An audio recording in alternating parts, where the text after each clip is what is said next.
বাংলাদেশের প্রতিটি ক্রান্তি লগ্নে আপনি দেখবেন বাংলাদেশ জাতীয়তাবাদী দলের উপর বাংলাদেশের জনগণ আস্থা রেখেছে, এবারও রেখেছে। সংসদ হচ্ছে গণতন্ত্রের বাহক। এটা তো শোনেন, এটা একটি গণতান্ত্রিক দেশে সকলের অধিকার আছে তাদের কথা বলার, তাদের মতো করে তাদের ব্যক্ত করা, প্রকাশ করার বিষয়গুলো, সেটা তাদের অধিকার, সে বিষয়ে আমাদের কিছু বলার নেই।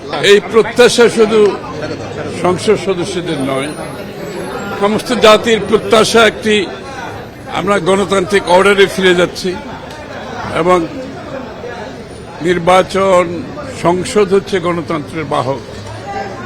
আজকে সেখানে আমরা ফিরে যাচ্ছি। অনেক প্রত্যাশা জাতি, একটি নির্বাচিত সংসদ, একটি নির্বাচিত সরকার, যারা তাদের কাছে দায়বদ্ধ থাকবে, জবাবদিহি থাকবে, এবং এই জবাবদিহিতার জায়গাটাই কিন্তু সংসদ। এবং এই সংসদের কার্যকারিতার উপর আমাদের আগামী দিনে যে সংসদীয় গণতন্ত্র এবং গণতান্ত্রিক অর্ডার, যেটা আমরা বাংলাদেশে ফিরিয়ে আনার জন্য দীর্ঘ সংগ্রাম করেছি, সেই প্রত্যাশা আমাদেরকে পূরণ করতে হবে, সবাই মিলে পূরণ করতে হবে।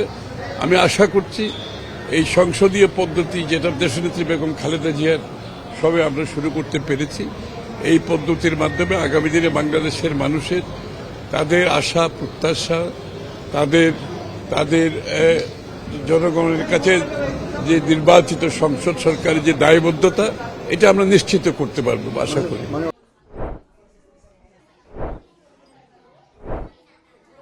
সেটা তাদের অপশন, আমরা তো, তারা কি করবে এটা তো তাদের সিদ্ধান্ত, সে বিষয়ে তো আমাদের কিছু বলার নেই।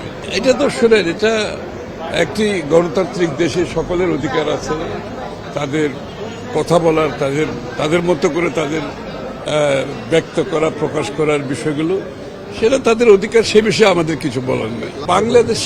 বাংলাদেশের প্রতিটি ক্রান্তি লগ্নে আপনি দেখবেন বাংলাদেশ জাতীয়তাবাদী দলের উপর বাংলাদেশের জনগণ আস্থা রেখেছে, এবারও রেখেছে। এবং আস্থা রাখার কারণ হচ্ছে বাংলাদেশ জাতীয়তাবাদী দল সেই কঠিন অবস্থা থেকে, ক্রান্তি লগ্ন থেকে উত্তরণের পথ দেখিয়েছে। তা আমি আশা করি এবারও ইনশাআল্লাহ জনাব তারেক রহমান সাহেবের নেতৃত্বে আমাদের মাননীয় প্রধানমন্ত্রী, আমরা সেই জায়গা থেকে উত্তরণ ঘটাতে পারব এবং দেশকে একটি সত্যিকার অর্থে গণতান্ত্রিক দেশে, গণতান্ত্রিক অর্ডারে একটি উন্নত বাংলাদেশ আমরা দেখতে পাবো।